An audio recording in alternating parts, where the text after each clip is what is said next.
I recently bought a new microphone.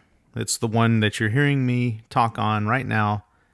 It's plugged directly into my phone, thus making, allowing me to have a portable recording studio. I did research using ChatGPT to find out, is there anything that I can plug into my phone that makes a voice memo more than a voice memo, because I've recorded a lot of episodes where I just talk into my phone and the audio usually isn't the best. This sounds amazing. Like, I've done it. I've essentially turned my cell phone into a portable recording studio. The audio just sounds great. Anyways, y'all aren't here to listen to me talk about how great my audio is, but I needed to be able to freely and openly, without the distraction of a giant microphone contraption with an arm that sticks out the side of my desk and like a big giant foam screen and all this stuff. This all takes away from the genuineness of a conversation, right? The distraction of all of that technology and having to sit like a statue in front of a microphone takes away from the genuineness, right? And so here I am with this new setup, about to tell you about one of the most genuine experiences that I've ever had in my entire life. And this is coming from 3.5 years or 4 years now. Yeah, it's coming up on. No, it's past 4 years. Yeah, August would have been 4 years since I've found God. Actually, September 12th, but August is when I started that mystical journey. So in 4 years of having amazing mystical experiences, I've started to cherish the ones that happen in real life a lot more than my psychedelic encounters and stuff like that, because it's very easy to just pop psychedelics and have a mystical experience. It's much harder, or not much harder, but it means a lot more when you encounter beauty of that magnitude in just life, right? And so I cherish those. One could argue maybe even a little bit more, especially when it involves just cherished, beautiful memories, specifically of someone who has passed. And that's what I'm ultimately here to talk about today. Let me start by saying that for the past, for 4 years, it's been lesson after lesson in humility, right? But I feel like I have a creative enough mind, and I'm smart enough that I created this beautiful story, very intricate story in science, albeit pseudoscience to a large part. I mean, I'm no scientist myself, but I love science a lot. But having a creative mind and being scientifically minded as well, I've weaved together this amazing story through these mystical experiences, through the power, the inherent authority that psychedelics seems to have. Like, whenever you tell someone, oh, I've taken ayahuasca, and on that experience, this is what I took away. There's a huge chunk of people, spiritual or not, that whenever you say, I took ayahuasca, there's an inherent authority in that. For some reason, people pay more attention if you say, I took ayahuasca and this is what I learned, versus, hey, I woke up and had a thought in my head and this is what I learned. Way more. Or I had a dream. I had this amazing dream, and I learned in this dream that blah. There's something deeply different. I don't know. Different's the only word that I can think of. There just seems like human beings seem to want to put a deeper trust in something. That they want to put a deeper authority in something for some reason, and A lot of times that's God and Jesus, and that's, in my opinion, what we should be putting our deeper faith and trust in, and to me, that's where the true authority lies. But in the absence of that, atheists, agnostics, and such, there's still this mystical awe, this innate authority of a psychedelic experience, specifically the third most powerful psychedelic, ayahuasca. And so what I'm getting at here is, even though the past 4 years has been a lesson in humility, it's also a very ego-feeding kind of thing. And some of the people I embarked with on my journey in the first place, like there was a troop or school or class rather of people that were entering into this ayahuasca program at the same time I was. There was about 10 of us. Probably like 3 or 4 of us actually spoke with each other frequently. Tammy, I'm sending you a wink right now. But there was a guy that we called the Wizard, and he and another person warned me of the pitfalls and dangers of, taking what I learned and taking my mystical experiences and touting them as, a deep, profound wisdom that I must share with all people, kind of thing. And they weren't warning me because of the experiences and stuff itself. They were more, I feel like, warning me of the pride one gets, the righteous feeling that one gets when one has these experiences that they believe are uniquely their own, and they want to share with other people to enlighten or elucidate them to the knowledge and wisdom that you attained on those. It's very pride bolstering, and it's a dangerous pitfall, and people can walk away from these experiences pounding their chest, saying stuff like, I am God and listen to me, kind of thing. And this is right and that is wrong, and so on and so forth.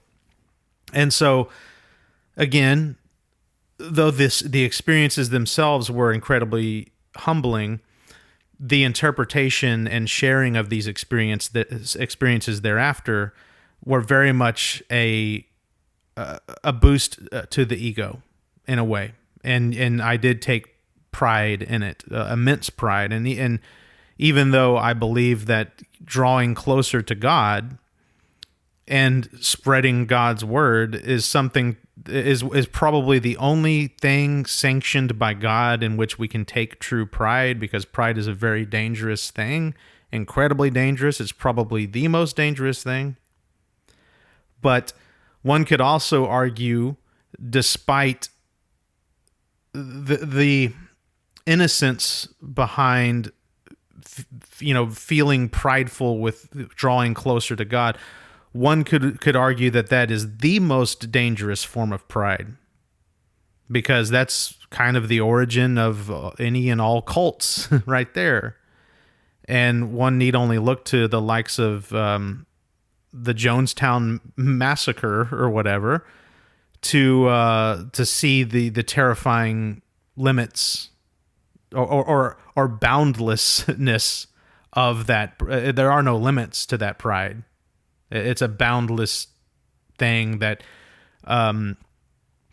interpreted and wielded incorrectly, can result in hundreds of people drinking cyanide-laced Kool-Aid or whatever the poison was that killed all those innocent lives. Very dangerous thing. I know this is a long-winded start, y'all, but it's very important for me to say this. You need to check your ego, or at least pray for something to check it for you, because it can, unless you are self-reflective enough to reel yourself in when you perceive that you may be overstepping your bounds. We do need an external something to come in and humble us. And that is exactly what happened to me in the past couple months.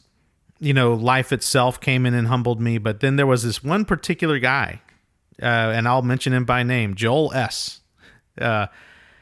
This dude came in, and I had this idea that I knew all of the reasons why, the mysteries of existence itself, and why, the age-old question of if God is real and is all loving and all powerful, why does evil exist? I thought I had a perfect or near perfect answer for that. And even though I still believe that there are huge elements of my takeaway and interpretation that are true, an old version of myself, y'all, a much more well-read and intelligent version of my older self, an agnostic/atheist person, basically used a better and again more robust version of logic that I would have fully identified with. The older version of me used that more robust logic and wielded it against my new self, and it absolutely humbled me. And it changed my perspective on not only what I had taken away from all these mystical experiences, but also, more importantly, how I presented them to the world. And I looked back on these episodes where I talk about, like, I'll never forget, because me and this guy, we had a Socratic discussion. We had a very intense debate at first through YouTube comments, but then that turned into, hey, I was like, this guy, has my number, man. I mean, it's like, there's nothing I can, it turned into like, there's literally nothing that I can say here that this guy can't turn around on me. And I'm just like, well, what's the use in fighting anymore? I want to talk and see where we can somehow meet somewhere in the middle. And the most amazing thing is we had about a 3.5 hour discussion, which I will eventually post as an episode. But the most amazing thing that was that we both arrived at love your neighbor like you love yourself and love your enemy. Even though he's agnostic and atheist, or he kind of teeters between the two like I once did. And even though that I am full-on Christian now, you better believe that. I say full-on Christian, and not in a traditional sense. I kind of take a Gnostic/Eastern Orthodox/ almost Hindu kind of approach to Christianity. But regardless, Mr. Big Time Christian over here and Mr. Big Time Atheist/Agnostic over there both arrived at love your neighbor as you love yourself and love your enemy. The only thing we kind of disagreed on maybe was that. Anyway, well, you'll hear the discussion. Anyway, my point is, I'm just belaboring all of this. My point is that I was humbled by this experience tremendously, and after having this Socratic discussion and us arriving at a middle ground to some degree, I wanted to hear this man's brain interpret some of my other episodes. Specifically, I sent him the episode of the infamous episode of I saw Jesus on ayahuasca, and I have pictures and video evidence. I forget the exact title of it, but it's something along those lines. That episode does not exist on my podcast channel. It only exists on my YouTube channel. So if you're listening to this on my podcast channel, go to my YouTube channel. You'll see the photo and video evidence, and I created this what I thought to be this beautiful, cinematic storyline around that, and delivered it in this cinematic package or whatever. But it's funny that when I sent him that video after being humbled, when I unplugged my brain from the being just so entrenched in this mystical awe, right? Drinking the Kool-Aid, one could argue. When I separated my psyche from that, and I sent him this video, and when I sent him that video, the I saw Jesus on ayahuasca video, I opened it up and started watching it again, and it was amazing that if you would have asked me to watch that video the day before we had that debate or that discussion, I would have still viewed the video as amazing. But looking at it with this new pair of eyes, it was cringeworthy to me. It doesn't need, if something is inherently that beautiful and that amazing, it doesn't need cinematic anything to help it out. And so all I did in the bookends of that video was make something cringeworthy that didn't need to be, and so and that made me start to kind of look at my whole channel and think to myself, like, what have I done? I've gotten some feedback from people that they like the cinematic kind of stuff, like the music and sound effects, and I do believe that does help when I'm trying to communicate. Here's what I experienced on this psychedelic experience, etc. It does help, but I can overdo it, and I do definitely overdo it, and I'm starting to realize that now, and I think that people more appreciate that. What I've heard more often than not is that people appreciate my honesty and my sincerity. And so that's a part of why I'm sitting here talking and, pontificating right now. It's, what are we, probably 10 minutes in, and I haven't gotten to, let me see how far in we are. Sorry, we're almost 20 minutes in, and I haven't even gotten to the main part of my story. But there's, again, this humility, right? To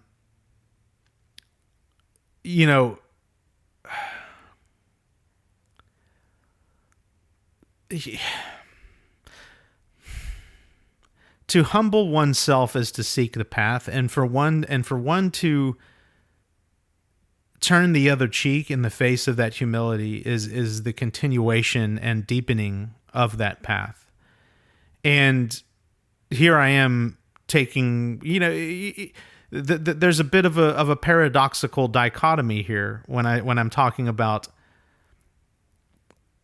when I'm sitting here talking to you about humility, because what that implies is that I'm taking pride in my own humility, which again is a paradoxical. It's like I'm the most humble person on the planet. You'll never see a more humble person than me. I'm trying to keep that in mind, like the hypocrisy, while I tell you this story, because it isn't lost on me. I know what a lot of people are thinking. It's like, dude, you're sitting here talking about how humble you've become in this experience, yet you're telling us about it, But I wanted to talk today about humility, and a beautiful gift that has fallen from heaven because of my humility that I've recently stumbled upon. How do I start here?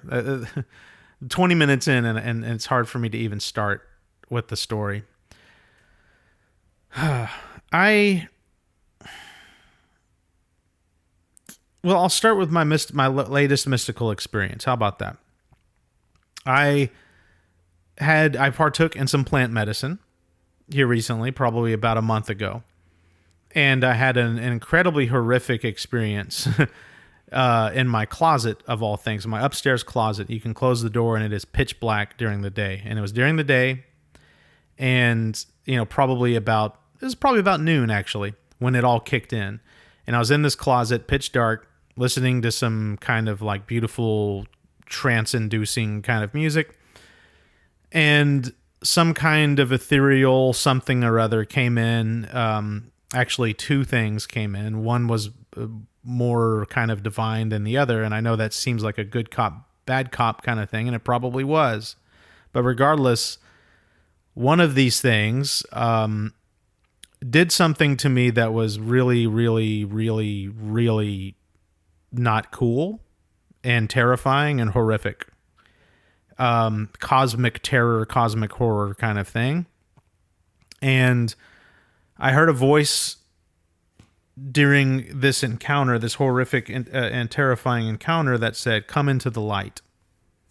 I was in the dark, and the voice said, "Come into the light," which meant get out of the closet, and so I did. I got out of the closet, and I crawled out of the closet on my belly. I didn't have the strength, and it was crazy because when I made it halfway through the threshold of the closet, I was still trying with all my might to pull myself out, and something was pulling me by my legs back into the closet, and it was, this terrifying, horrific thing.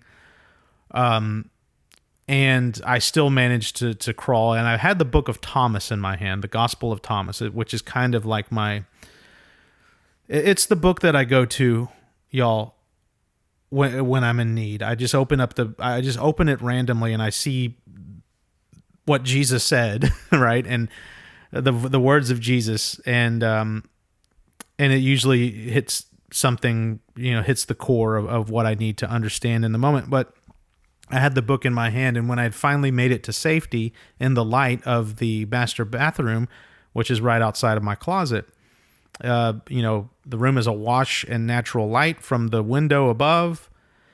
And so I'm in the light now. I open up the Book of Thomas once I had, gained my composure. I opened up the Book of Thomas randomly to page 43, Logion 77, and looked right at the following words. It said, Yeshua said, "I am the light that shines on everyone. I am the all. The all came forth from me, and the all came into me. Split the wood, and I am there. Turn over the stone, and there you will find me." So first of all, and I know the rationalist mind will just look at this and say, well, that's just mere coincidence and happenstance. And I get it, y'all. Trust me when I say that I get it. Trust me further when I say that this man, this awesome, amazing person, Joel S., still don't know his last name, caused me to even further open my eyes to the fact that, because I could come along and very easily say that, yes, it was, I will acknowledge that it's coincidence, right? Because God needs, or existence, or to preserve the riddle of faith, God has created a trapdoor of doubt within everything, right? So that no matter how many times these amazing coincidences occur, because that would be my next argument, is like, why is it that these coincidences are not only happening so often, but are happening in cosmically significant ways, and sometimes co-witnessed by people who are sober, right? It's one thing to experience all this on a mind-altering substance, right? It's another thing for someone who's not on that mind-altering substance to co-witness it, and that has happened so frequently that, I at one point had a spreadsheet in Excel that was tracking all of these cosmic coincidences, these synchronicities that I view as, winks from God. I stopped keeping track of this Excel spreadsheet because it became too numerous for me to maintain tracking of, right? And so that would be my argument, of course, is that this happens too frequently and too profoundly to be just coincidence. But again, one can just fall back on the argument that, well, it's still coincidence. Randomness, one doesn't understand the randomness of randomness if that is your conclusion. Pure randomness is, y'all, like at some point you can flip a coin and 1,000 times in a row you're going to get tails, right? And then the other thing, another part of this is you're like, okay, well, that may very well happen, right? but surely it won't happen 1,000 more times. And pure randomness says that it will. Not only that, whenever you're done with the 2,000th tails, then you can flip the coin and get 2,000 heads. Y'all, that's exactly what randomness implies. You can't have your cake and eat it too.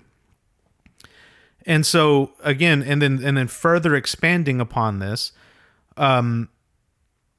human beings and this guy Joel awoke in me the understanding, something that I knew before I found God, which is that human beings are pattern recognizing machines, essentially.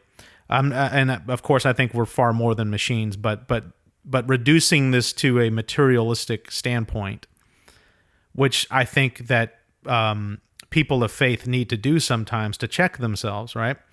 And that's another thing that this guy Joel showed me, right? Which is a beautiful thing, in my opinion, is challenging your beliefs. We should constantly challenge our beliefs. We should constantly dive down into the material to try to explain away what we believe. It only helps and bolsters faith, in my opinion. But what I was getting at is, oh gosh, I just lost my train of thought. Human beings are pattern recognizing machines. Yes. Because we filter our experience and we filter reality through patterns, which are helpful for our survival, it only makes sense that we see patterns everywhere we look, right? And so even though it was cosmically significant to me that I open up the book of Thomas randomly to a passage that says, I am the light, right after I heard a voice that said, come into the light, and it was unmistakably the voice of Jesus Christ to me, as amazing as that is to me, because I know it and feel it in my soul to be a real experience, I can't trust that others will take away and feel the same thing that I feel. It would be stupid and silly for me to imagine that I would have sway over that in any capacity.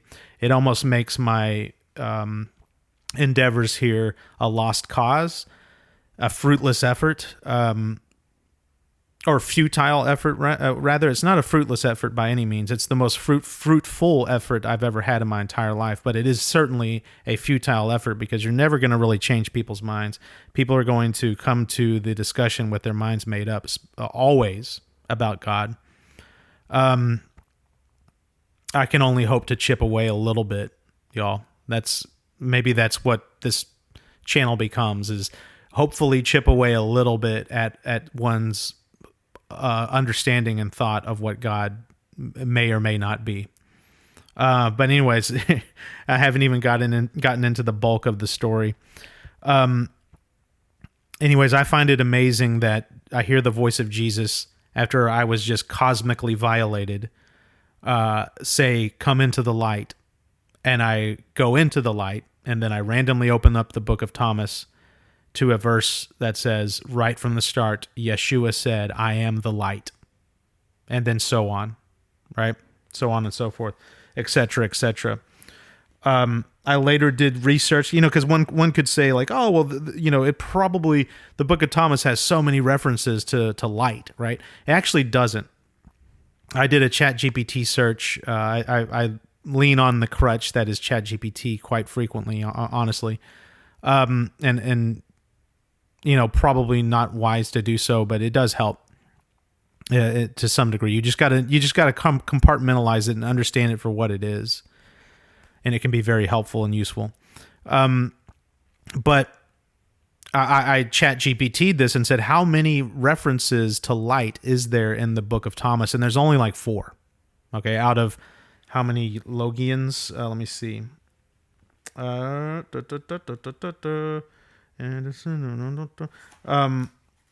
it up right now. Out of 114 Logians, there's like 4 or maybe 5 or something like that reference light, and so there is a degree of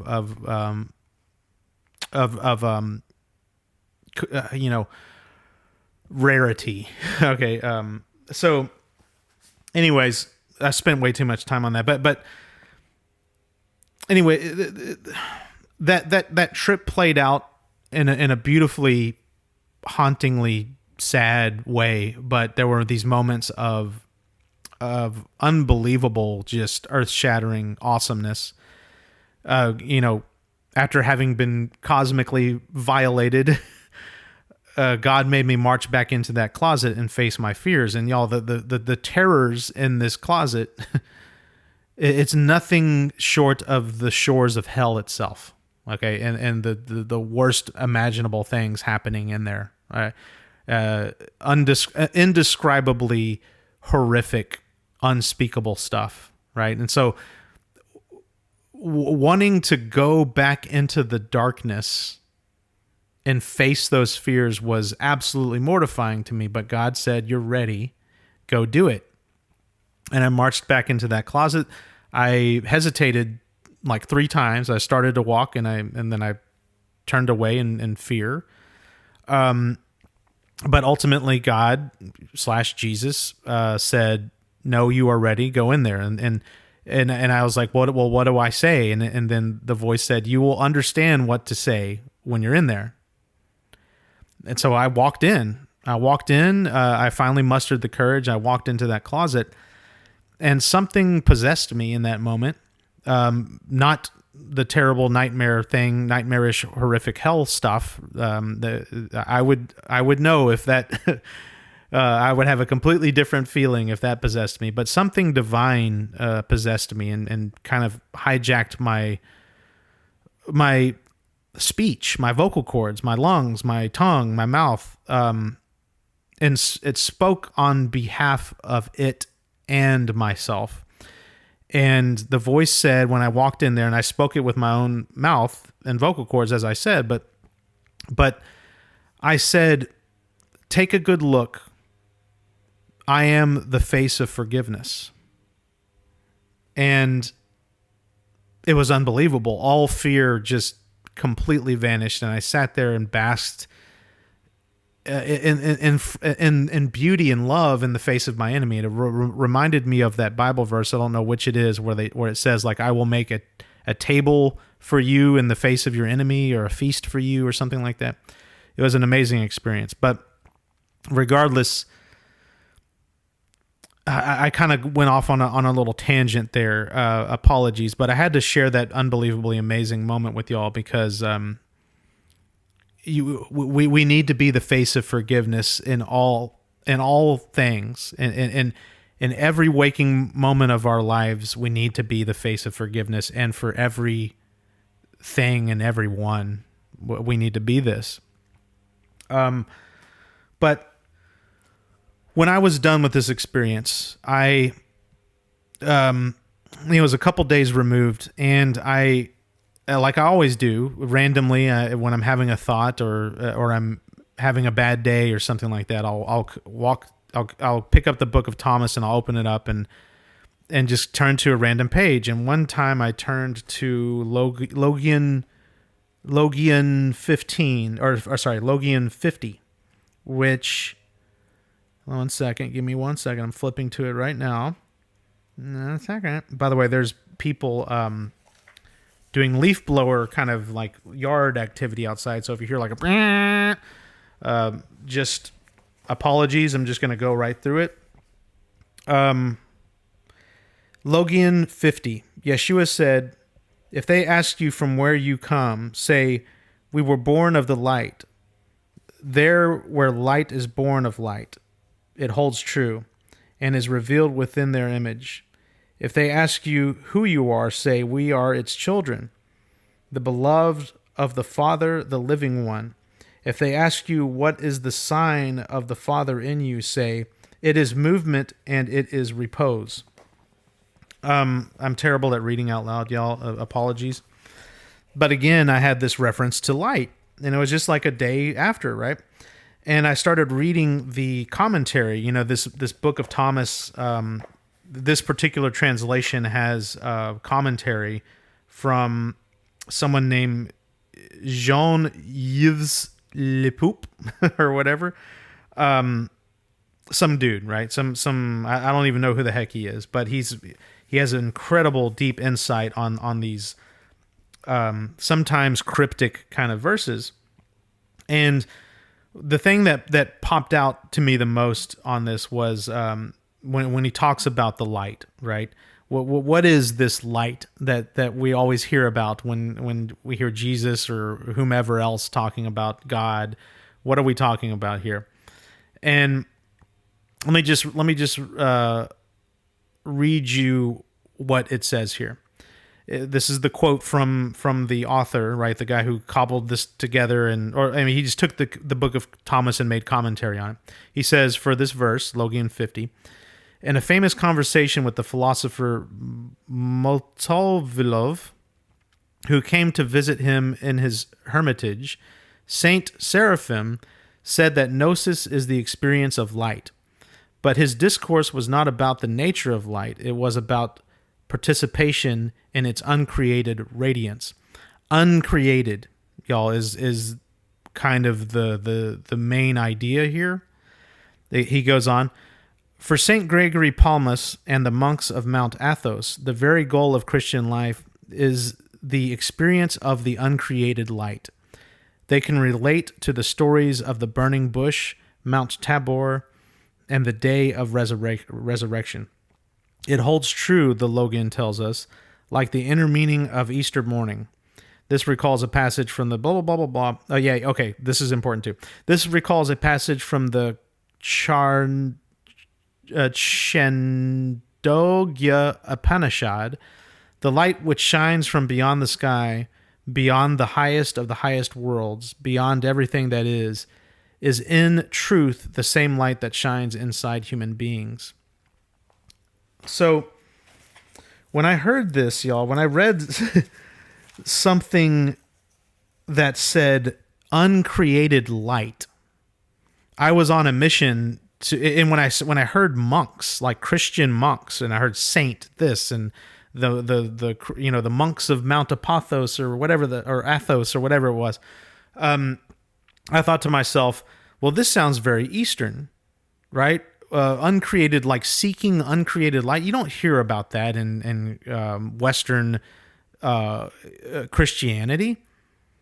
And so I was like, there's something deeper here. Let me go investigate this, right? So I did. I investigated this and I started diving into the concept of uncreated light, and it pointed me towards Eastern Orthodox Christianity, Greek Orthodox, Russian Orthodox, etc. Apparently there was a division within early Christianity where Catholicism went one way and Eastern Orthodox went the other. And it part of it has to do with disagreement in the will of Christ. There was a monk named Maximus who parted ways with the earliest form of the church because, again, there was two factions, deepening factions that disagreed on the will of Christ. Faction A said that Jesus had 100% the will of God and only God, right? Faction B said that no, he had 200%. He had 200% will, 100% the will of God. They were in kind of agreement, and that's where they kind of had a middle ground and met in the middle there. But the other 100% was the will of a human being, of a man. And it's like, well, how can something be 200% of something? Only through God. That when you're dealing with something like the infinite, you better believe that there can be an infinite percent of something, y'all. But regardless, Monk Maximus parted ways with the earliest form of the church because of that reason of, like, he viewed and knew Christ to have the will of man and also the will of God. And to me, this makes it a way more beautiful and profound story if you consider that God humbled himself so much that he came down to earth to be us and to live, to experience our suffering and our strife and our struggles. And the only way that that's possible is if there's a part of him cordoned off that was 100% us, that had to go through those same struggles. To me, it's a lot more inspiring that Jesus was a man versus Jesus was a God, or was God, right? That was a God. He was God, right? In my opinion, and based on what I've discovered of him through my mystical experiences and whatnot. And believe me when I say that I used to think that he was the biggest joke of this whole thing back when I was atheist and agnostic.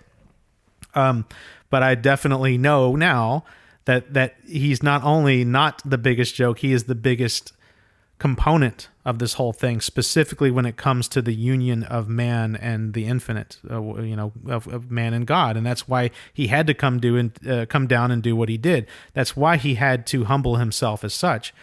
Again, y'all, I actually believe, based on recent experiences that I've had, I actually believe that he didn't know that he was God in the beginning. And I believe that he, again, based on friggin' face-to-face conversations with the guy, I believe that he struggled with just about everything that we struggled with, because there was no other way for him to know what being a human was. If he knew in the back of his head that he was God, it's much easier to rise above all this stuff. Much, much easier.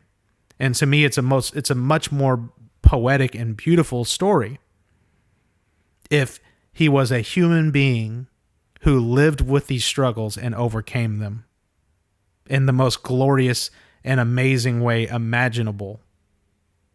Imaginable, y'all. You talk about passion. You talk about conviction. Being tortured to death in one of the most torturous manners of all, most torturous manners imaginable, because you have a divine purpose. Anyways, let me just backpedal a little bit here. I got lost on the beauty of Jesus, but Eastern Orthodoxy, the more I read about it, resonated deeper with my own true experiences. When I say true, you can come in here and shoot holes in my experiences all day long. Oh, you took a mind-altering substance. Well, y'all, your mind is what... How do I say this? Perception is reality, and what I perceived was my reality. And so you better believe that I treat it as real. In fact, I treat it as realer than real, because... it's hard to explain, but that's the feeling that one gets when one dives deep enough on these mystical experiences, is that this life that we live in is the actual illusion. And whenever you trip, you actually enter into a higher reality, a higher ordered reality, that, is the real part, right? is the source of this existence, right? And therefore, if it's the source, it is realer than this, right? But and that's bridging this into the concept of uncreated light. When I researched and delved into what uncreated light means in that sense, it means basically what I just said, the origin, right? Something that wasn't created, and that brings in this prefix of like it's uncreated, and the prefix of un in the English language is very strange, because it can mean to undo, right? It can mean to reverse, right? It's like, hey, I created this, now let me uncreate this, right? Let me destroy it. That's not what this means in this context. It's one of the few contexts of this prefix where it means a transcendent version of what we know of, right? So we see light in existence, and it's so beautiful, and it illuminates everything, and the symbolism of that illumination, things are brought to light. I mean, all the metaphoric symbolism rather of that. There is a source to this, y'all, that wasn't created. In other words, like I said, God spoke creation into existence. I did a whole episode about the metaphoric symbolism and science, honestly, behind the cosmic metaphoric equivalent of speech, right? This concept of as above, so below. Humans speak, and we can create meaning and metaphor through our words. But there's an imperfectness there because we have the perfect thought form in our head that loses. There's a point of failure, loss in translation from the very start when you try to cram the perfect thought form in your head into a symbol, into a package, into a container called a word. Therein lies the riddle of existence and where we get the yin and yang and why darkness exists in the first place. But regardless, I don't want to get down that rabbit hole again. So where was I? Oh, uncreated. So before God spoke, before he created, he was, he is, and he forever will be. He lives outside of time. He lives outside of space. He lives outside of space-time. And when we think of space-time, we can think of existence, reality, y'all.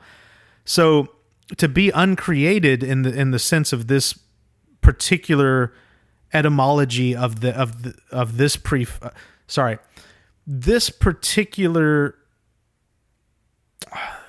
the etymology of this particular aspect of the prefix "un" means to be in existence, to exist without needing to take existence, to exist before existence, to be the source of existence itself, but apart from it in the sense that, again, it's transcendent of it's a part of existence, but it is also a part, like apart from existence, in the sense that it is the source and origin of it, and therefore does not need to be created. And that's what uncreated means. And to tap into the source of light itself and of life itself, y'all, is a light that's so blinding in its glory and you know, it's there's no words that can express it. I've seen it, quote unquote, seen it several times on my mystical experiences, and I've only been able to achieve that through these mystical experiences. I've achieved it maybe once or twice in the regular waking light of day through absolute cosmic synchronicity, but it's mostly in my from what I in the infancy that is my groping for God, right? In the infancy of my spiritual awakening and my groping for God, that's so far the only way I can achieve this. But needless to say, through Eastern Orthodoxy, through books like the Philokalia and such, one can achieve through deep meditative prayer, diving into oneself and creating a dwelling place. The way it was told to me, so beautifully told to me when I was reading up on this, is through this deep meditative prayer, seeking the uncreated light. In so doing, you create a dwelling place for Christ in your heart. And through this research, I stumbled upon a book called The Way of the Pilgrim. The research that I did said that if you want to get started along the path of seeking uncreated light, where you should start, if you're a complete newbie to this game, where you should start is this book written by a Russian Orthodox fella. It's a work of fiction, but it's an unbelievably life-changingly beautiful work of fiction. I'm on page 63 of it right now, and I got to tell y'all the dividends that befall you, or befall is not the right word. That I think that's like a negative connotation. The dividends that fall into your lap by following this kind of way of living the dividends are boundless so far, based on what I can tell, and what I've experienced. But in this book, I was introduced to something called the Jesus Prayer, and it's something that is, I don't know if it has an equivalent in Catholicism, where I started off, right back when I was a kid and baptized in Catholicism, and before I could think as an adult, before I could think for myself, the decision was made for me. And that's one of the things that I resented about. I thought I resented God, but it was really that I resented people. God had nothing to do with it. It was the bureaucracy of religion as constructed by people and the people themselves. That's what I resented, not God. But I don't know if this prayer exists in Catholicism, but it definitely does in Eastern Orthodox. And they say it's step number 1 to opening yourself up to this uncreated light through a way to opening up yourself again to creating a peaceful place of dwelling in your heart for Jesus, which in my opinion is the goal. Like if Jesus can be alive through you, perhaps we need to clear the path for him. And so they recommend the Jesus Prayer as the means to start that relationship and to start the clearing away. And what the Jesus Prayer is a very simple prayer. And it said that this prayer is, in its simplicity, it is all-encompassing at the same time. They make the bold claim that it is a summary of all of Scripture. And the prayer is as follows. Now, there's different versions of the prayer. I use the version that is presented in this book because I find it to be the most concise and the most profound. By the way, I'm going to get up and move to my closet, where that same closet where I was cosmically violated, because now the leaf blowers are getting a little too intense, and my closet is a place of quietness. So put a pin in what I'm saying now. I haven't gotten to the Jesus Prayer yet. Okay, here we are. We're in my closet. So the Jesus Prayer goes as follows. Again, this is the most simplified version of it that I could find, was in this book, The Way of the Pilgrim. And it goes like this. It says, Lord Jesus Christ, have mercy on me. That's it.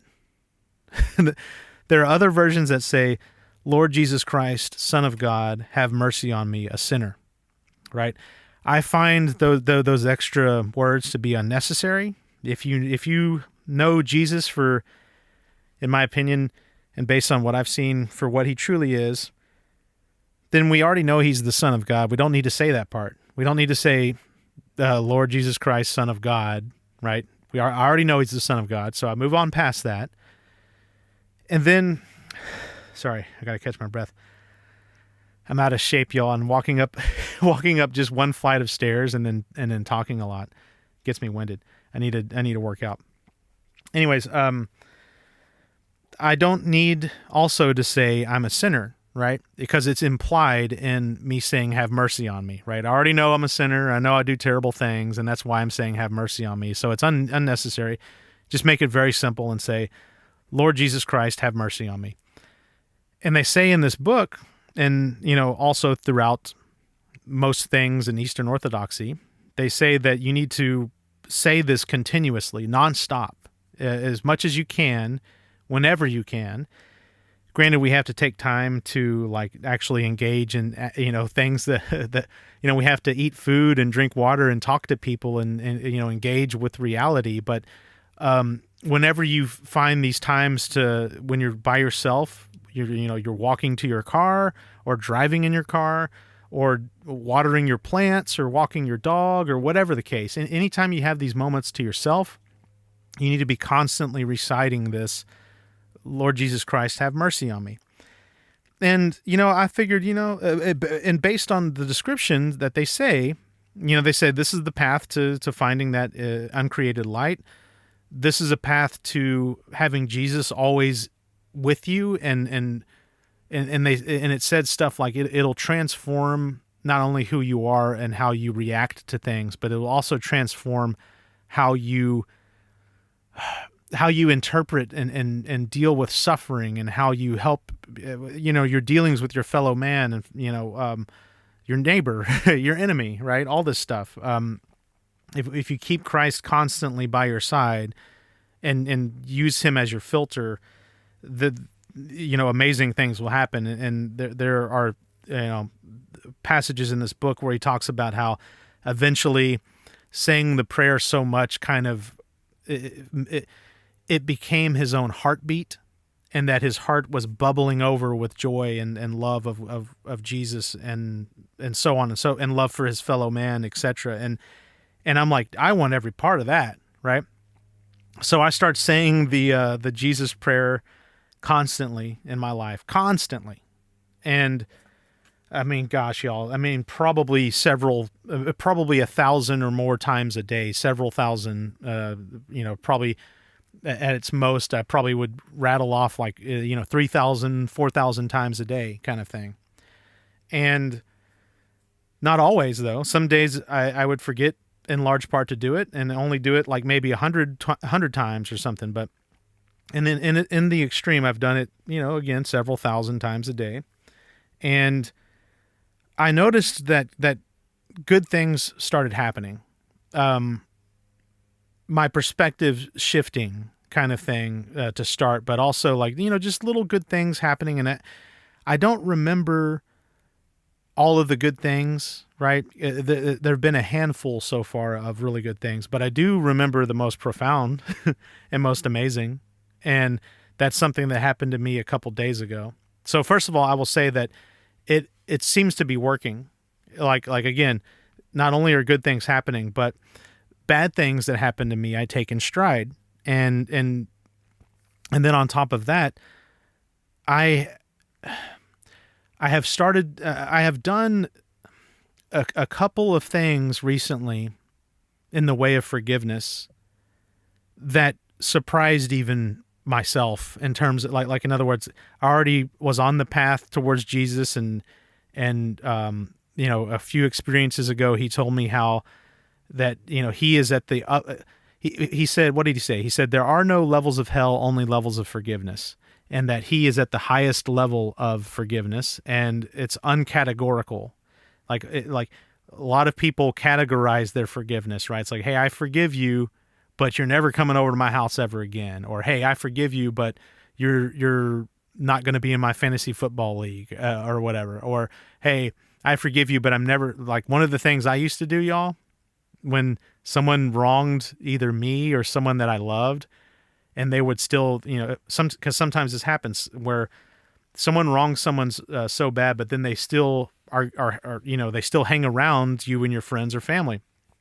And I went, y'all, sometimes like a decade of not looking someone in the face and not shaking their hand when not saying hi, not looking them in the face, etc. But anyway, I've come a long way in terms of forgiveness, and I recently did something in the way of forgiveness, y'all, that shocked even me, and it was one of the most beautiful things that's ever happened to me, and the reciprocal nature of this forgiveness was just unbelievable, y'all.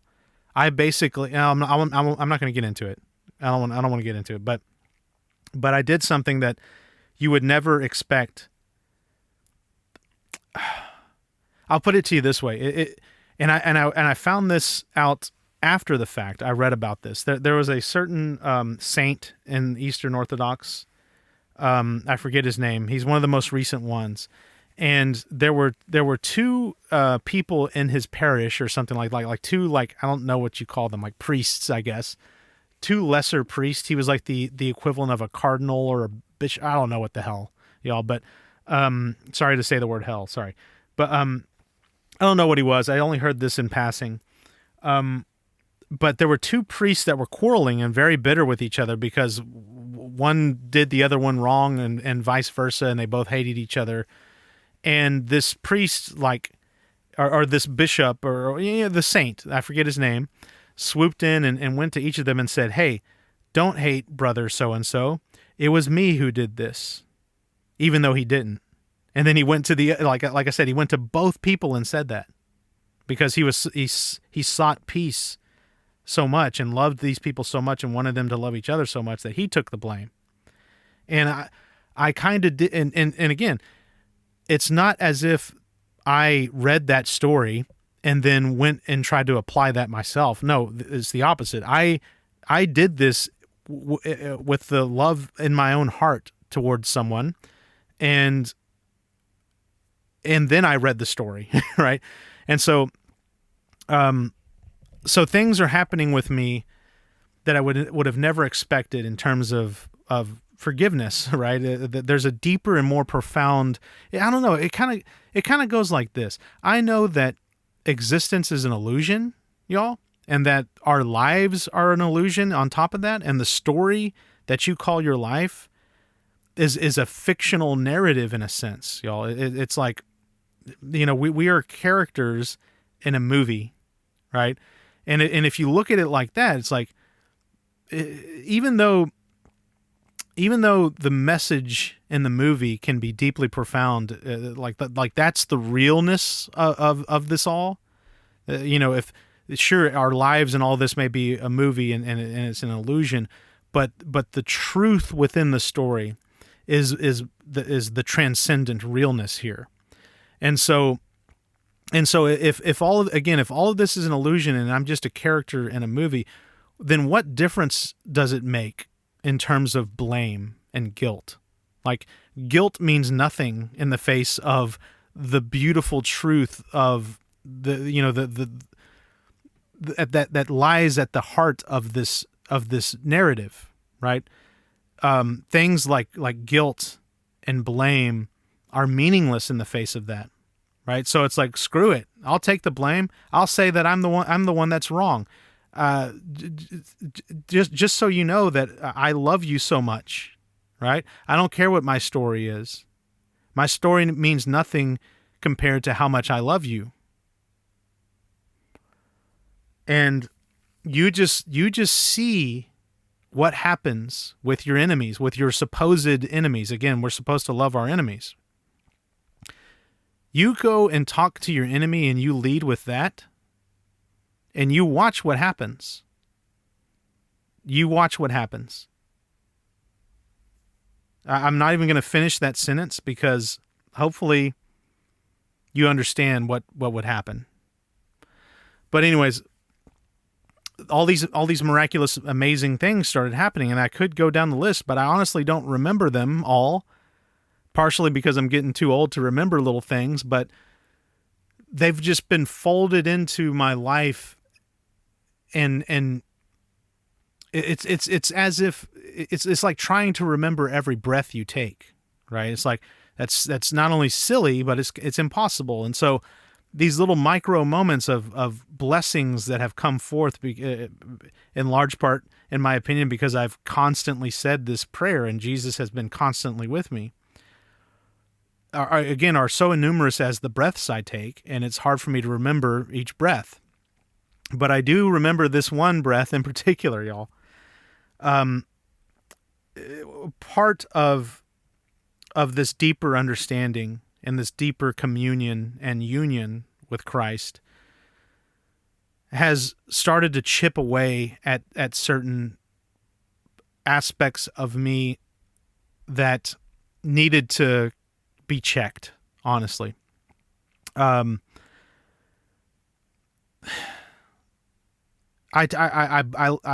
beat myself up frequently, and in particular, I beat myself up.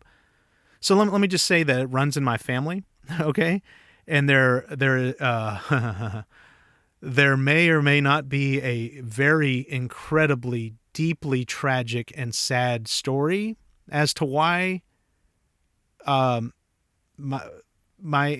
and my ancestors and my family horrendously beat themselves up over things. and have a negative outlook a lot on things. There's a horrendously heartbreaking, tragic reason for that. But I do, and I always beat myself up when it comes to failing to attain perfection, which is impossible to attain, but failing with my particular addiction. Okay, I still slip up sometimes. It's nowhere near or as bad. It's nowhere near as often or as bad as it used to be back in the day, but I do slip up, and when I do, I beat myself up. And again, y'all, it sounds like that I'm, just cheerleading for Eastern Orthodoxy here, but I'm not. Again, I'm just slanting towards that direction. I'm also slanting towards like a Hinduistic kind of approach to it as well. And then above all else, a Gnostic approach. So it's like Gnostic, Eastern Orthodox Hinduism or whatever. And then my own slant on all of that as well. So it's like the Andrew almost said my name. The Andrew blah blah approach to that as well. But I saw something about one of the monks in Eastern Orthodoxy that did a deep dive on demonology, right? And say what you want to about demons and the reality of them or whatever. But I am fascinated by it, and I do believe that there is a high degree of spiritual warfare that is happening to us all. If you want to call that demons versus angels or whatever, I don't care what you call it. I just know it to be true. And so I saw this video on YouTube about this, and I opened it up, and apparently there's this really, really huge book, like thousands of pages long, that some Eastern Orthodox monk wrote back in the day. But apparently what he said towards the end of the book, he said it like twice in the book, if I remember correctly, but towards the end of the book, he basically ended by saying, but even if you fail at all of this, right, which means, what I interpreted is that even if I slip up on my addiction, the guy said, never beat yourself up. He's like, do not beat yourself up. Don't feel bad about yourself. Don't let it affect you. Just move on. And that resonated with me deeply, really deeply. And it flipped the script on me. And that in coupling with this Jesus prayer, again, changed my perspective on all this. And now I no longer beat myself up, because beating yourself up is the origin to all of this misery in the first place. You feel bad about yourself, so you do bad things, and because you've done the bad things, that makes you feel worse about yourself, and you beat yourself even more up, and then you do worse things, and then you feel even worse, and then it's just a never-ending spiral of doom. So if you short circuit that by just never feeling bad about yourself, then that short circuits it, and you're better off. And so so if spiritual warfare is a real thing, which again I wholeheartedly believe it is, and if something is out there trying to make me feel bad about myself, because that's the entryway into you, is, hey, I feel so bad about myself, so now I'm going to open myself up, not only physically, but also, more importantly, spiritually. I'm going to open myself up to this disgusting thing, which is a portal to hell. Right? So it's like, we can't get Andrew to hate himself about this anymore, right? So now let's attack him about something else. And one of the other things that I attack myself and hate myself about is how absent-minded and forgetful I am. I'm a very absent-minded and forgetful person, very much so. And there are times where it's so extreme that I feel like the biggest friggin' idiot on the planet, and it makes me feel like the biggest piece of crap ever. And it usually centers around when I lose something, right? I have these cherished things in my life, these cherished like little just things, and if I lose them, I feel like a loser. Okay, literally and figuratively. And so in rapid succession, out of nowhere, I started losing very important things in my life. Well, one of them is not very important. It was but one of them was very, very important, y'all. But regardless, even losing stuff that isn't as important, it's still, I still take it very personally because I view that as a reflection of me. Like I'm the kind of guy that loses important things, right? I don't have it like in me to be cognizant enough, to just be aware, period.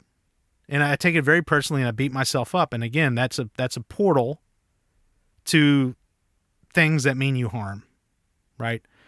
But regardless, on a trip to Florida recently, like last weekend, I lost two things. I lost an expensive, back when I was making good money, I bought these really expensive pair of sunglasses that I loved. They're my favorite pair of sunglasses I've ever owned. For some stupid reason, I brought them on that trip, and I lost them. They're gone. The old Andrew I would have beat myself up and been a grumpy, nightmarish mess the whole trip. And by the way, I still have the tendency, like I want to be angry and upset and hate myself about that. I really do, but I refuse to do it. But that's just sunglasses, y'all. There was a much more important thing that I lost on that trip. And that is my Texas A&M Aggie ring. Now, I know there's a lot of eyes rolling out there. It's like, oh, you lost your college ring. Y'all, to an Aggie, your Aggie ring is incredibly important. It basically symbolizes your whole experience at A&M, which I cherish deeply. I do still understand that it's just a friggin' school. It's just a place with buildings that people go to learn and all this stuff. I know how silly it is to place so much pride and reverence in a silly thing like a school, but it still means a lot to me. I met a lot of great people there, and I went through some amazing experiences that made me and shaped me into the man that I am now. Not wholly, but big pieces of it. In the Corps of Cadets, I went through some incredibly freaking difficult times. And I can always fall back on those incredibly difficult times whenever I'm going through a difficult time. And I think to myself, if I can go through freshman year, fish year in Company K1, Corps of Cadets at Texas A&M, class of 06, whoopity whoop. If I can go through that, I can go through just about anything that life throws at me. That's kind of why, that's a big reason why that ring means so much to me. And it's my wife's cousin's 50th birthday, and they kept shoving tequila shots in my face, and next thing you know, I wake up in the next morning, and my ring is gone. And nowhere to be found. Like, we checked all over the house in my car, in our rental car, in my luggage, in everyone's luggage. Started going through drawers and stuff in the house, and it's just gone. It's been a week now, and the person whose house I was at, that she's like, I'm determined to find it, and she can't find it. So it's likely gone, and gone probably forever. Let me tell you something right now. The old Andrew, I would be so devastated, y'all. It would have ruined not only my week, y'all. It would have ruined a good half a year. It probably would have taken a half a year, if not longer, for me to get over the loss of that. I would be moping around and feeling like the biggest loser piece of crap ever. Because, again, how stupid am I to lose something like that? Stupid. But here's the thing. Constantly reciting the Jesus prayer, as much as I can remember to do it. Granted, again, I still have to interact with people, so I had to put it on pause to interact with them. But that's the beauty of the Jesus prayer. You get in such repetition that your heart, this is what they say happens in the Eastern Orthodoxy, this is what they say. When you have to interrupt your prayer and go about your daily life, your heart takes it over. Especially if you meditate and do breath work with the prayer. You breathe in and you say, as you breathe in, Jesus Christ, or Lord Jesus Christ, that's the breath in. Breath out, have mercy on me. And you'll notice also, whenever you take a deep breath in, your heart rate increases, and that's to kind of get as much oxygen out of that exchange as possible. And when you breathe out, it decreases, right? And so when you do the breath work with this meditative prayer, it's like as you're breathing in, Lord Jesus Christ, and that makes your heart beat faster. And then when you say, have mercy on me, and you breathe out, your heart beats slower. And so you get into this heart rhythm with the meditative prayer. And that's why they say that eventually your breath and your heart takes over whenever you have to be interrupted. And so I've been trying my best to constantly say this prayer, and it's amazing, y'all. The miracles and the humility of what happens. And I'm going to go back downstairs because that's where the gift that I received is. I left it on the couch when I walked up here to talk about, to get out of earshot of the freaking leaf blowers. By the way, leaf blowers are some of the stupidest things ever. All they do is move a mess from one area to another area. But isn't that what we do when we clean up anyway? Like anything you clean up, all you're doing is moving a mess from one area to another. But, okay, I'm back downstairs. So losing these things, these cherished things, sunglasses is one thing, even though they were my favorite sunglasses I've ever owned, screw them, they're sunglasses. The Aggie ring really, really, really does hurt. But I've refused to let it take me down. And I had Christ with me along the way at every step. And whereas I would have been beaten down about losing stuff, I had an appreciative heart of the stuff that I still had, the stuff that mattered. My wife, who is the most beautiful, amazing person that I've ever met in my entire life, aside from, well, no, this other person is on that same level too. My wife is just the feminine version of this unyielding, unflappable, uncompromising, endless well of love. And the male version of this is my dear Uncle Bob, the man whose memory spurred on my first, and again, Bob is not his real name, to protect his identity and to shield my family from the curse of psychedelics. I'm using a pseudonym. My Uncle Bob was the sweetest, kindest, gentlest, sweetheart teddy bear. He was everybody's favorite, and everybody thought that they were his favorite. Every single person that I know thought, "Oh, well, I'm Uncle Bob's favorite." It's like, and the person hearing that's like, "What? I am," He was just such an awesome and amazing and wise and sweet person, and I miss him so much. He died about 30 years ago, coming up on like 30 years. In 2 years, it'll be 30 years. And I still think about him like at least twice, 3 times a week, if not more.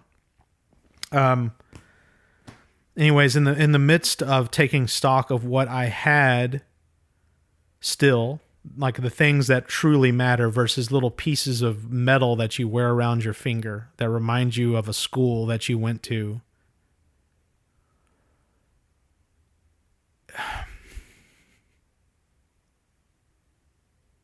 I got home from work the other day,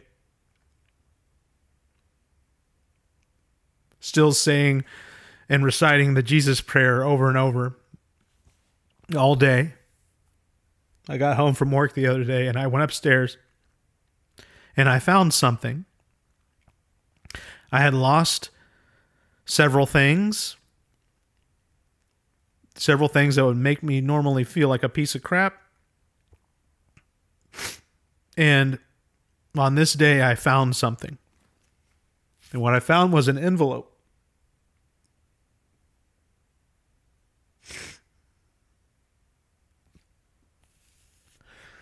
An envelope addressed to me. It's one of those envelopes, y'all, that has the little brass pincher thingies. You know, it's more of a pouch. And there was something of substance in it. It wasn't just a letter. I could see that there was some kind of letter in it. But when I opened up and reached my hand in, the very first thing I saw was this patch.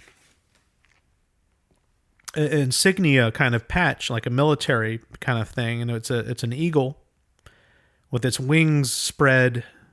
And then there's what looks like a ship, like a boat rudder underneath it. And then what I can only imagine is the rank of private, the upside down chevron. I didn't know what I was looking at, and then I opened then I saw something else in there. I'm digging it out right now. And what I saw was a black and white photograph of a man, a young man, really young man. He was underage to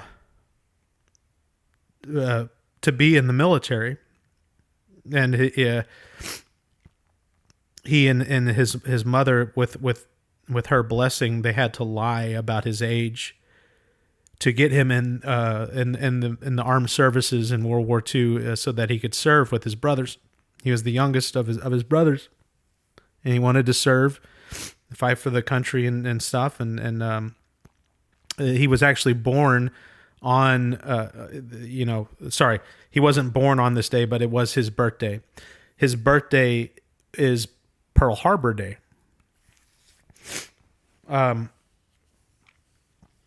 And so, but anyways, he wanted to serve in World War II with his brothers and defend our country and such. And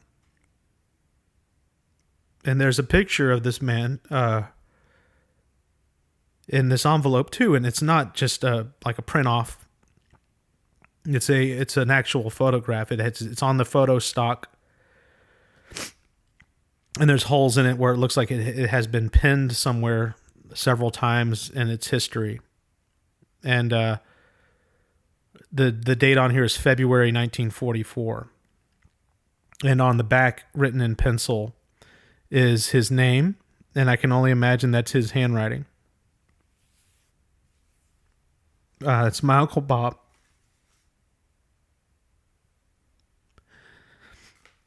And it's funny because a couple days ago, I did a ill-fated live stream on my channel of, I hinted towards these things that I've lost in the past couple weeks or whatever, that I would normally beat myself up about. And I was urging people, like, guys, whenever stuff happens to you that you're going to hate yourself about, I urge and implore you to not hate yourself. Like, rise above that. Step number 1 in this whole love your neighbor as you love yourself thing. Step number 1 is loving yourself. It starts with you. So stop the nonsense, short circuit the narrative right now by loving yourself no matter what you do. And I talked about how I lost these things, but I was like, if I lost, I would burn my house to the ground right now and everything that I had in it, if it meant that I would keep and not lose this one particular thing. And I pulled out my blue miniature Swiss Army knife that my Uncle Bob gave to me. I still remember the day that he gave it to me. He knew that I loved, back in the early 90s, kids were gaga, the boys rather were gaga over Swiss Army knives. At least in Manville, Texas, where I grew up, everyone was gaga over these Swiss Army knives, and I just loved them so much. And I wanted, I had like 4 different kinds. I had like a small one, I had a mid-sized one, and then I had a bigger one. And I just loved them. I was always playing around with them and tinkering with them and going out in the yard and cutting stuff and magnifying stuff. And like one of them had a magnifying glass on it and all this stuff. And my uncle Bob came up to me one day, and he was like, "Hey, Andrew, I know you like the Swiss Army knives. Let me show you mine." And he pulled out the Swiss Army knife from the company that he owned in Las Vegas, and it was a blue Swiss Army knife. I'd never seen one before. I'd never seen a blue one. And I was blown away and mesmerized, and he was like, "Here, it's yours." And if anything, if there was one thing I could save in my house, aside from, human life, obviously, I mean, let's just call it out on the carpet here. It's like I would burn everything, including this Swiss Army knife, in a fire if it meant that my wife would even be slightly injured. But regardless, when we're talking about material items, y'all, this is it. This is the thing. If anything else, I would, you get what I'm saying. I said those words on that podcast, and literally, y'all, the next day, I came home from work, and that envelope was on my counter with my favorite memorabilia from my favorite human being that's ever walked the planet.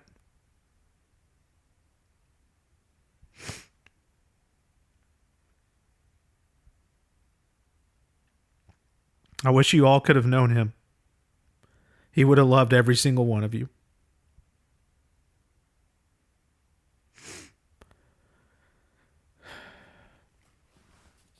And the beautiful words from my aunt who sent me, me and this aunt, and I love you so much. Our love has deepened and strengthened so much because of our mutual love of this man, but more importantly, our expression towards each other of our love. A lot of people and families, they silo themselves and they don't talk much about this kind of stuff. But in talking with her about him, about the love, and about God, most importantly, and then sharing in our shared suffering when it comes to, I alluded to it a little bit before, but there was a tragic thing that happened.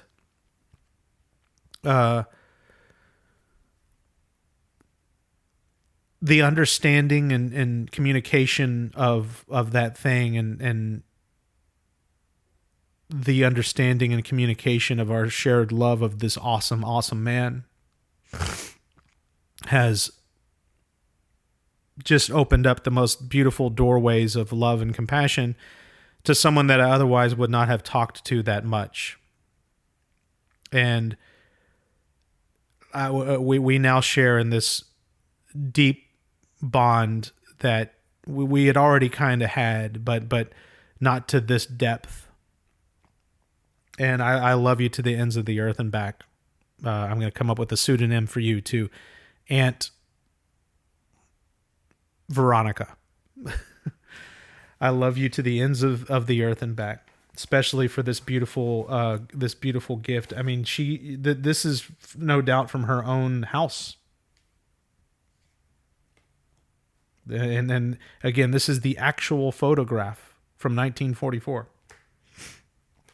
And so I am honored, and I'm honored. I am honored and humbled.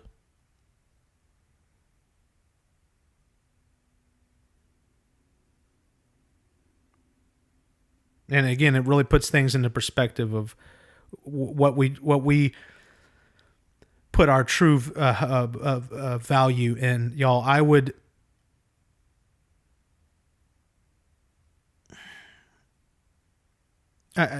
throw that Aggie ring into the fires of Mount Doom. I would go to Mordor and do the Hobbit's journey to Mordor and go through all of that and chunk my ring into the friggin' volcano and lose it thusly so that I could find this. If I never see my Aggie ring again in my entire life, but I get this, I am going to be the happiest person on the planet.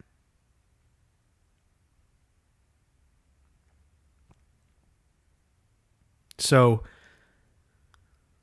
fret not, worry not, anguish not that which you have lost, but rejoice in what you have found.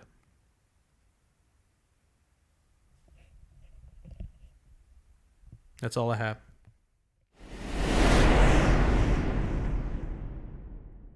Alrighty, so I wanted to just have, I mean, that was a perfect way to end the episode, okay? But I wanted to add just one last little thought before we leave here, and that is that, you know, we shouldn't covet or want material anything, right? So regardless if I had a you know, this picture, you know, it's like I lost one material thing in the form of my Aggie ring, and then a picture and a patch from my Uncle Bob comes in and miraculously replaces that which I've lost. You know, in other words, it's like I've swapped my want for my want and desire and love for this ring with my want and love and desire for these other material things, right? Please don't get hung up on that. Okay, I hope you understand the higher ordered beauty here, but it's like a picture of a person. If you don't know that person, means nothing to you. But if you found a gold ring somewhere, that gold ring is more valuable. You get what I'm saying here? Is this it's not the picture itself that is valuable. It is not the patch itself that is valuable. These are mere symbols of the relationship that I had, the beautiful relationship I had with a beautiful human being. And that is something that can be never taken away from you. And, you know, it's God. You know, it's a literal representation of God, is love, life itself, and our relationship to love and life itself. And if these things can be symbolically, you know, distilled into some kind of material thing that reminds us as a memento kind of thing, then that's amazing and that's awesome. You know, it could be a rock.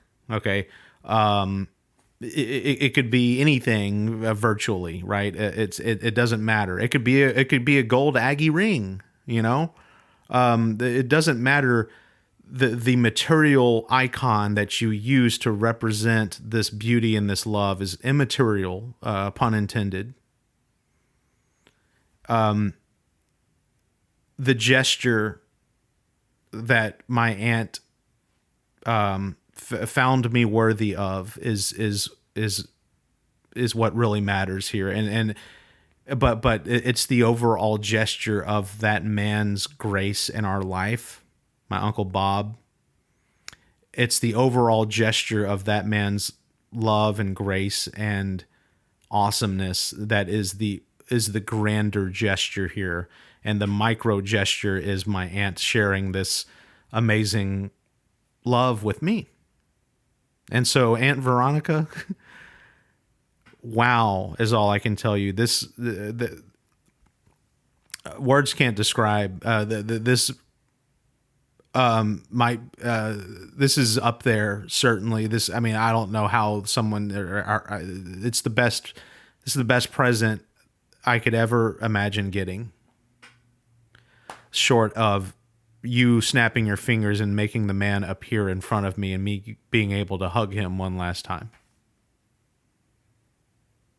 But you better believe I wouldn't be recording something right now if that happened. I would drop everything, and you know exactly what you would do too. Till I see you again, Aunt Veronica. I can't wait to give you a big old kiss and a hug for this beautiful gift. I love you, and I'll see you soon. And I'll see all of you else. Hopefully, this story has inspired someone, y'all, out there to show more love and say the things in families that people don't say often. Break down barriers and walls. Look your aunt or your uncle or your mom or your dad or your brother or sister in the face and tell them with a full heart that you love them, right? And y'all, even if there is bad blood between you, and by the way, there is zero. I'm so blessed and fortunate to have zero bad blood with people in my family, right? So, just so lucky and blessed. But y'all, I know families and people that they won't talk to each other ever again, right? It's like whole families torn apart.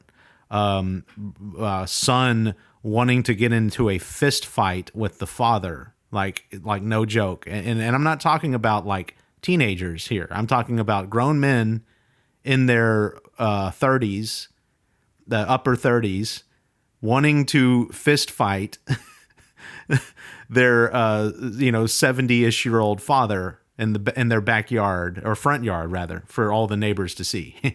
Literally almost witnessed that happen. Thank God it didn't. But I know people, y'all, that have absolutely bitter rage for their own family. I'm telling you, if there's something that you can take away from this episode, it is to swallow your pride and forget about your story, forget about your side of the story. Because again, in a universe and in an existence and in a life that is a full-on illusion, and there being a central core truth buried within illusions within illusions within illusions, it's like a rotten onion. And at the core of this rotten onion is a central truth that is shared by all, and we are all redeemed by. In an existence and in a life where that is the case, what does guilt or blame matter in the face of that ultimate beautiful salvation? Swallow your pride. Look your enemy in the eyeball with a full heart. And regardless of your story, because again, what does your story matter? Forget your story. Look your supposed enemy in the face, who is really you, because we all share in the life force of Jesus Christ. He is life itself. And if he is you, then he is also your neighbor. And that's why we're supposed to love our neighbor. And, because you are literally your neighbor, not figuratively, literally through Christ. And that's why we're supposed to love our enemy too, because your enemy is literally you. And even if you don't think that, just understand that at some point in our lives, we have all played the villain in someone else's narrative. Regardless, y'all, swallow your pride, swallow your illusory story that you call your life. Take the blame and say, I am wrong, and my story is nothing compared to my love for you. Say that to your enemy and watch what happens. And if you're one of these people who are blessed to not have many or all or many or any enemies at all, God bless you first of all. But just reestablish and reaffirm and strengthen your already existing love with your friends and family, and then your neighbor and strangers. In the far-flung reaches of the world, there could potentially be an enemy. Love them too. We are called to do so. And it's the key to salvation. It is within forgiving that we are forgiven. It is within redeeming that we are redeemed. It is within pardoning that we are pardoned. Thank you all very much. I butchered that little prayer. It's a beautiful prayer that was sent to me by my friend Ben. You know what? Screw it. I'm going to look it up. He sent it to me on my phone. I will let this be the closing prayer, the closing thing, rather. Actually, you know what? I'm going to have the voice of my friend Ben say it himself. I recorded him on a phone conversation we had recently, and I'm just going to let him say the prayer. Here you go. Lord, make me an instrument of your peace. Where there is hatred, let me sow love. Where there is injury, pardon. Where there is discord, harmony. Where there is doubt, faith. Where there is despair, hope. Where there is darkness, light. Where there is sadness, joy. O divine Master, grant that I may not so much seek to be consoled as to console, to be understood as to understand, to be loved as to love. For it is in giving that we receive, it is in pardoning that we are pardoned, in dying that we are born to eternal life. Well, there you have it. Very amazing and profound stuff there.